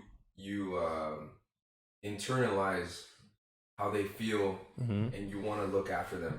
And I don't get annoyed. Like if you go to, you've probably heard this plenty of times in the restaurant. That like people want to move away from the kids because kids make noise. 100%. It's like that doesn't bother me. When my 100%. Son is screaming in my ear, or like the other day, I got home from the wedding at I don't even know when in the morning, and I had like 18 margaritas and a bunch of shots. And the next morning, I was woken up by my son at 6:30. Do you remember that I was there? Like I don't think I asked you for 2 tacos. That's all I remember. Did I talk to you more than that? Yeah, bro. You're like, dude, you want some tacos? I'm like, yeah, 2. You never came back with them. Yeah, no, because someone else came up to me and said that you guys didn't get me the tacos because they only give you 2 and you wanted them. I don't remember who told me that, but someone told me that. But no, like I get home, I'd say maybe minimum 2 in the morning. And my son wakes me up the next morning at 6:30 by slapping me in the face as hard as he can, saying, "Wakey, wakey!" No, not wakey, wakey. But like, I loved it. I got up and we hung out for the whole day, and like, you're just bro. Like, but no, like some people like you'll wake up and the parents will just yell at the kid like, "No, stop!" Like I was at the barber shop the other day, and the kid was getting a haircut, and And the kid was having a hard time. The dad was holding him the whole time, trying to distract him with like, oh, look at that picture, look at this. And the barber's like, the dad did everything he could. And like, he's probably one of the best dads that's come in here to do the haircut. Most dads are yelling like, stop crying, stop this. Like, the kid's going to cry no matter what. Like, just talk to them. Eventually they're going to stop crying and then they'll start listening. Roll through the punches. Yeah. Don't try to block it. Yeah, and it's hard sometimes. Like, at the beginning, oh man, my son wouldn't sleep more than 2 hours at a time. I remember. At a time. Like, at night, 2 hours, day, 2 hours, like, and like it was just bad because he would scream when if it was the middle of the night, it must have been something with the darkness. He would just scream when he was awake. So all through the night, it wasn't only just he would wake up every 2 hours and be screaming. So even if you, like, one of us took him so the other could sleep, you're not sleeping. And it was just like trying to shake, and like I caught myself so many times like almost like shaking myself too fast, like weird. Like I was starting to think, like I said this a couple times. I was like, why do so many parents out there at this age like say I love this child so much? Like, they don't give you anything to love at that time. Like, it's just screaming and pooping on you and throwing up on you. Like, there's like when you think of love, like where are you getting it? Like, they can't reciprocate. Yeah, and like that's one of the things I think that people don't get, and then people don't get a connection after that, and that's why you get a lot of bad parents. It sounds like that's a challenge. Yeah, that's definitely the challenge.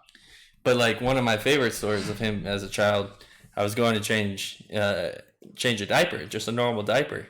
I pull it off and he just starts pooping, so I close it, and it doesn't stop. And the diaper was full, and it didn't stop. Look, dude. And my ex was putting his brother to sleep. Right. And it took, like, we were trying to get him on a schedule because he was starting school soon, and he was almost asleep, and I screamed. I was like, I need your help! My hands were full. Oh, shit. Full. I was scooped under. I was screaming, I need you now! You can sleep tomorrow. What the shit? It was one of the greatest stories, but it's through those it's moments funny that you kind of go back and reflect and be like, yeah, that fucking sucked, but yep. do it for the story, bro. Yeah, that's what it's for. Damn. Do you realize, Greg, or all of you guys, how fatherhood changes you? Yeah. Like, right now I feel like I'm married and everything, but I still feel like I'm living this bachelor life. Like, I have a lot of freedom. But honestly, I would give up all this time and freedom to feel what you guys are about, what you felt and what you're about to feel. I don't know, bro. Without a doubt, man. No, dude. You say it, but it's not the same, because what it's if we all went through this bullshit at the same time? Because my dad told me, and my dad's friend who had kids who are my age, they were at your wedding. Shout out to Gordo and Pelacuas and Josie. And if Gabby hears it, she's gonna know who it is. We grew up with my dad's best friend from Mexico. So not even when he got to America. My dad got to America when he was 19. And he grew up with this dude in Mexico. So fucking 40 years ago, this friendship was forged. Fast forward to now, this past weekend, they're at your wedding. And his kids are there. And we grew up with his kids, and he tells me, please don't stop being best friends with my kids. I want to see you guys more. My dad's best friend from way back.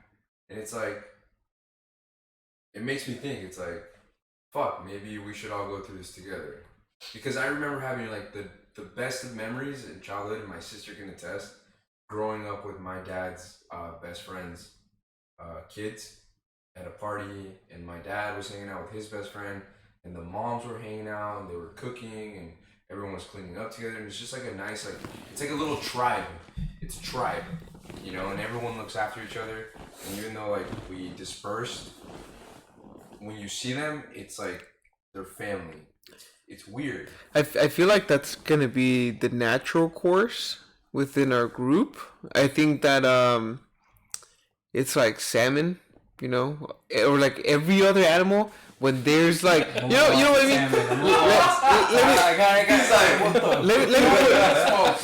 Let me put this into perspective. Right. You know, all the like the school of salmon will go up the river, you know, swim up the river to all lay eggs, and all those fish are born at the same time. We'll swim out to sea together. Well, I think it's, you know, it's like we're these passengers going up this river together. Okay, this is the time and place. It just happened to be us.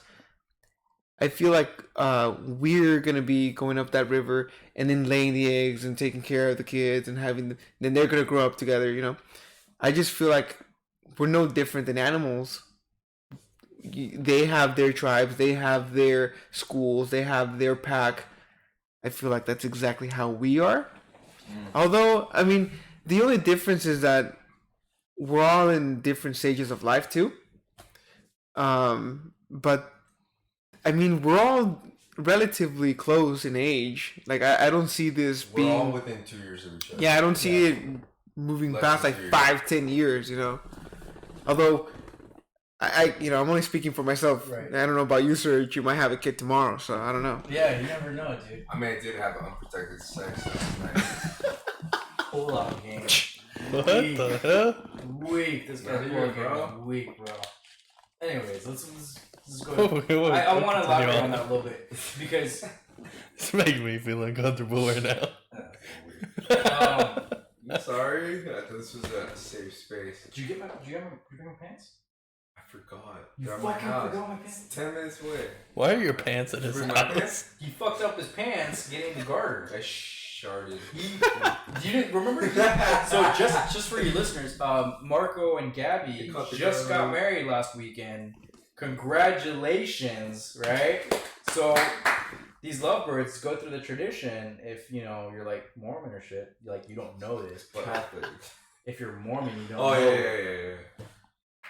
yeah. So like there's a garter toss, right? All the single men go out there, and the groom goes up the leg of the bride and removes the garter from the thigh and throws it off. Yeah, He slid and slid. slip and slid into that shit and fucking dove in it. Okay, anyways. So like he got the garter and he threw it back, and ironically, the best man, the brother of the bride, the only brother of the bride, right? Like this is fucking insane. Like the fact that this happened, he deep dives for this fucking garter, and he just slits his pants. No, I bent over. But either way, he slit it. Yeah. So like he bent over, That grabbed sounds it. wrong. He but grabbed it. I literally bent over. He just and fucking all the way up. And big dick energy. BDE. That's funny because we don't know how Luis and I were standing in the back. And we were both fighting each other in the air because it hit Luis's hand. Bounced off. And we were like, we looked at the ground and we're all like this, and there's a big group over here around Sergio, and we're still looking for the thing. And we're like, how the hell did it end up on the other side of the building? Yeah. Well, the first guy who caught it was married. Yeah. So I kicked his ass out. I was like, Redo. I was like, redo. Yeah. Gave it to Marco. I was like, that guy was married. Like, fuck that. Un, dos, tres. And then they fucking threw it back. Yeah. Then fast forward, I didn't know who it ricocheted. It did. It was like It bing, did. bing, bing, bing. And it falls on the And ground. it falls on the ground. I turn around and I'm like bend and snap, like from Legally Blonde. And I fucking bent over and it went snap. Dude, that is the biggest sign, bro. That's a sign. I don't know, bro. It's the I don't universe know. trying to tell you. Fuck the universe. You're fat and you need to go Universe run. is never ending, Bro, bro. I don't know what the fuck the universe is trying to tell you. All I know is that we drove to my house, which is my parents' house, which is like 2 lights away. Literally. Thankfully, my parents live there 2 lights away. Just coincidental. So we go over there. I give him my pants. I hold on to his pants, and long story short, fucking takes my pants, and now he doesn't bring them. It just. I mean, I came out here to have a conversation with my brother and everything, but I was looking for my pants, bro. Like I need. I didn't bring other I'm pants. sorry. It's just Can like I give you like $20? she costs like 60 Banana Republic, bro. Bro, not even. Those are like Kohl's. It's fucking... Coles are also still about $60. Fuck you, bro. Whoa. No, sorry. We'll pass by your place and you can pick them up. But Alright, like, sure. no, I'm not gonna trip now. But I mean, that's just. I mean, fucking. Did you bring my pants up? Yeah, I did. I wish you should have brought him on the show. So Fucking should have, dude. I mean, I So can we still can go fucking- out and get them.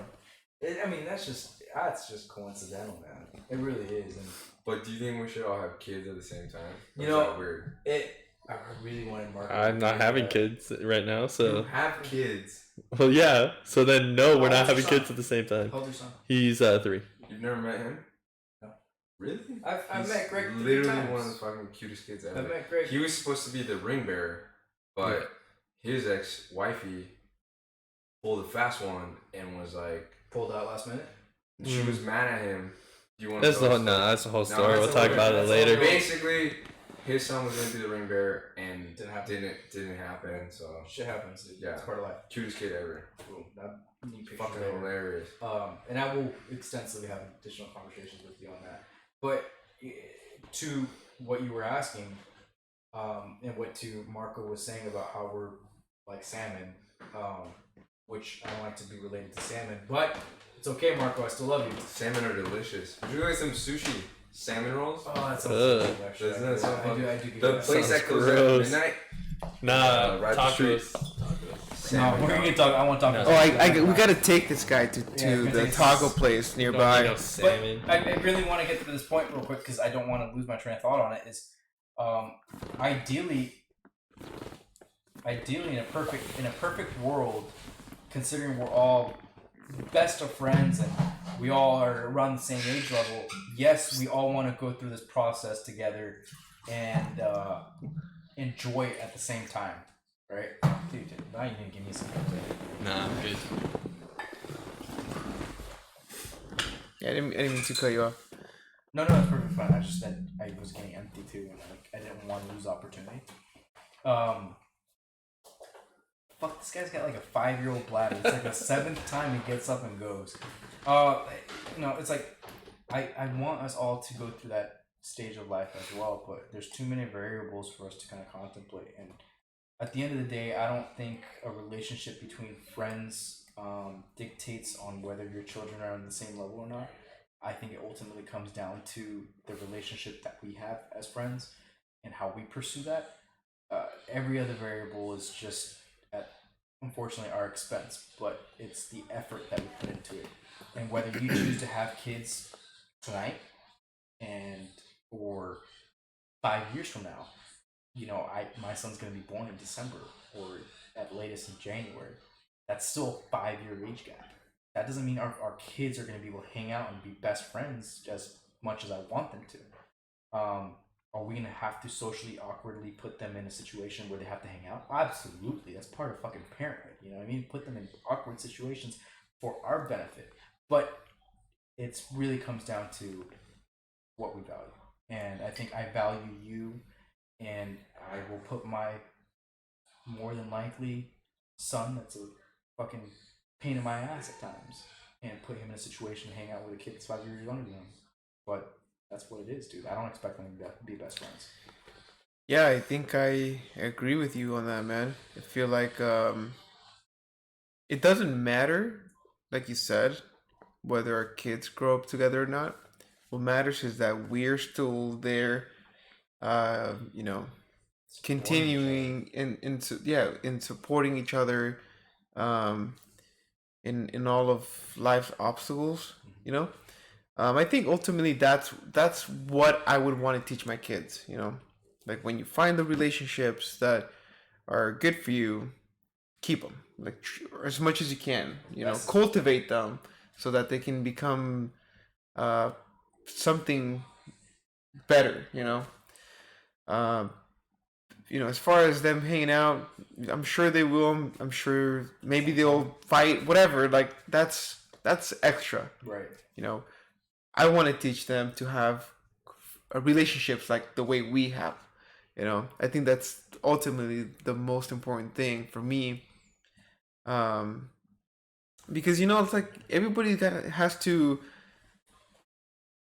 grow up with at some point. But who better to grow up with than with your friends who love and support you? Right. You know. But I mean, I don't know about you, Greg. What do you think about? What do you think about this? What do you think about this point that he made and the point that I'm trying to make?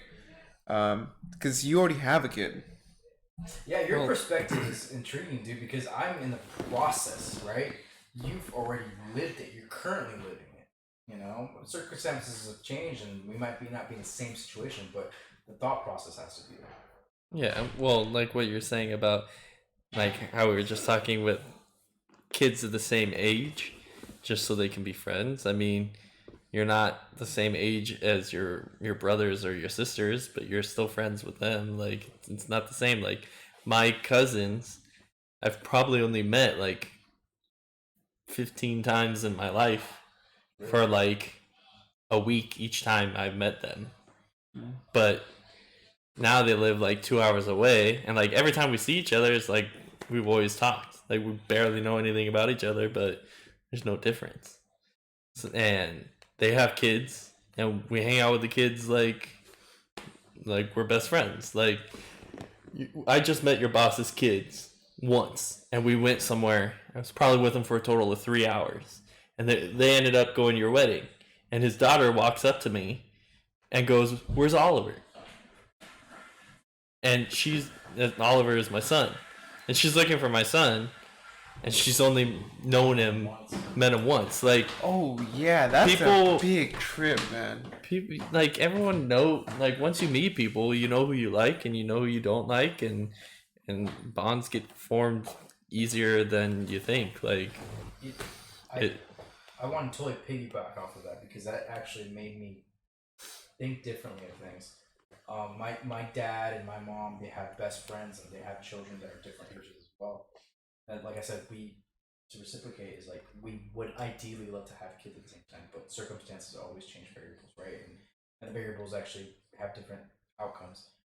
So you may not have a child at the same time I do, but it's really a lot of how much you put an emphasis on a word that really dictates your mentality on something. In a sense that I can raise my child from day one to call Marco, Sergio, Theo, right? And the Hispanic culture, when you call someone a Theo, it's an uncle. But we use that term very loosely because our best friends may be Theo. I'm pretty sure Sergio's dad's best friend, you call him Theo. You probably still call him Theo to this day, even though there's no relation whatsoever. So when they have children, whether it's 5, 7, 10, 2 years apart, they're not my dad's best friend's child. They're my Theo's children. Those are my primos, right? Those are my cousins. And that really changes the mentality of how you see someone. Culture. It's definitely cultural. I have a friend who has 2 kids who's really close to my both my kids, and they call me Uncle Greg. Right. And I don't let them do whatever they want because their mom's not there. Like, I watched them a couple times and they come up and they're like, "Oh, can I have a candy?" I'm like, "Did you have candy?" "No." "You sure? Because you can't have candy till your mom gets home." And they look at me and they're like, "Oh, are you gonna tell her?" "Yeah, I'm gonna tell her." Yeah. You don't come to me and BS me. Like, I don't want to be the cool uncle. Like, you have people out there like the cool aunt or the cool uncle who wants to give them the drink, their first drink at the age of 13. Like, no, don't be that person. Like, I'm a beg to differ. Mexican. I will be that person. Chris, Like, can I be that person? Yeah, you have the full right to that. As far as Hispanic culture goes, the badder you are, the more badass you are, right? And it's fucking true. My Theo Mario, dude, he gave me my first drink when I was like 10. You know what I mean? Like, first legitimate drink. But that motherfucker's cool. You know what I mean? It's just, it is what it is. So if you are that bad influencer with a good heart, you'll be more meaningful to that kid in Hispanic culture than anything else. So I don't want to argue and say it's a good thing to do because it's probably not. But I will say I do look forward to that. If you have a child, dude, I'm gonna fuck him up so he can be like You're gonna be the one who finds out that he smoked a cigarette. You're gonna make him smoke 6 packs in 3 minutes. Who the fuck gave you a pack of Camels? Yo, Chris said it was cool, and you'd be like, oh, that motherfucker, that fucking asshole, and I'd be like, you can give me a call, and I'd be like, dude, did you fucking give my son a pack of cigs? Yeah, dude, it was fucking hilarious. You're making me want to have kids just so my kid can fucking blaze out. There you go. There you fucking go. I smoke with my uncle right now. It's perfectly fine and chill, right? But I mean, let's not take that to the extreme. Like heroin, we stop at that. Like we don't do that one. Look, a little bit of mota, a little bit of drink, we're good. But tell me this: you are Uncle Greg. Just the name Uncle Greg changes the entire climate and relationship between you and your friend's son, doesn't it? Mm-hmm. Just the one word. Even though you might feel the same towards him, you might feel the same amount of love, the same amount of compassion. It just, the dynamic shifts the moment you are Uncle Greg. And that's something that I want to resonate with my friends, because I have a small group of friends that I absolutely adore and love. I want to make sure that is something that gets processed with them, and whether they feel comfortable with it or not, they're my family. And I will pressure and I will push that. So depending, it doesn't matter what level of life you're in, you know, Sergio can be stag for the rest of his fucking life. I'm saying that he will. But he can, and he will still be Tío Adolfo. You know what I mean? Like, that's just it. What the fuck? You straight up gave him the Don't throw me under the bus, bro. Don't tell my middle name. Get the fuck out of here. Hey, Adolfo. His if it's Adolfo sounds more powerful. At least than it's not Sergio. Rachel like this guy. Rachel. Rachel. Yeah, what's your middle name? Isn't it like a girl's name? Antonio. Oh no, that's right. Antonio. I think it's Marcelo whose middle name is a one of the girl. Mexican gods. Yo, that's The Chupacabra? No. Chupa. Marco Antonio Solis. Yeah, dog. dude. No, no, no, That's no. Those bookies. Yo, that's some deep shit. Look it I up. would, fuck, I don't want to call you Antonio because that's just another level of respect, bro. You know what's funny, dude? Did Marco Antonio in the speech? No, I don't think I had it so. written down. Dude, you know what's funny? Sometimes some of my tenants will call me Don Marco. And it's just, dude, it makes me feel a little weird. I know, but it makes me... Because they know you hold big dick energy But over it- them, but over it's- their fucking land. like, well, I don't own their land. But like, But I meant You to own land? You racist. You're gonna figure this my one golden nugget for the whole podcast. Where are you going again? What the fuck are you doing here? Yo, we're gonna wrap this up. in Yeah, like we're 8 gonna wrap it up. minutes, dude. Anyway. I'll be right back. Anyway, you know, it's the way you touched on it. You know, the fact how kids perceive certain adults in their adolescent life, in their childhood, and how it impacts them, and how it makes them view those people, and how it makes them respect the people. Yeah, I definitely have had experiences with that with my friends. You know, you know what? The wedding. I had distant cousins come in from out of state, right? Well, their sons and my nephews and nieces, they're all calling me Tío. And it made me feel a little weird. Cause I was like, well, I have never really met you, but I like that you think that, you know. I feel like they're gonna remember that day, and they're gonna, you know, hopefully I get to meet them again in a few years, maybe when they're a little older, you know, 15, 17, when they're going through their shit, and then they're gonna be able to come to me, and I'll be able to give them some advice. And you know how it is, you know, when you grow up with people, you tend to take their advice a little bit more, as opposed to when you first meet a person or an uncle or aunt who you've never met before. Absolutely. You're like, well, who the hell are you to tell me anything, right? So I like that. I like that you're gonna do that. You know, I like that you're gonna instill that in your child when they come. And I don't know. I'm gonna be a proud uncle, man. Yeah. I'll tell you that. it's just I'm glad you said that because it's the word might make people feel a little awkward, especially when you may not have the relationship that you want with that person and their children. And I acknowledge that because I have friends, I have my buddy Leo that has a daughter, Kaylee Grace, and when he first started introducing to me as she was speaking as Theo Chris, I'm like, bro, it's kind of weird. I mean, I love the guy, I really do, but at the same time, it just wasn't natural, right? Because the way I perceived it was the only people that should be calling me Theo is it's your bloodline, my sister's kids, yeah, right, or obviously like my cousin and things like that, and I'm like. It's just awkward. But I soon realized shortly after that, before we got pregnant or even tried, it's just that it's just a different type of connection and bond because of the value ship of the friendship we have, because it goes back to relationships and how we're really just wired to feel like our family are the only ones that really dictate who our family are and how we treat them, but it's not. Our friends are an extension of our family that we choose.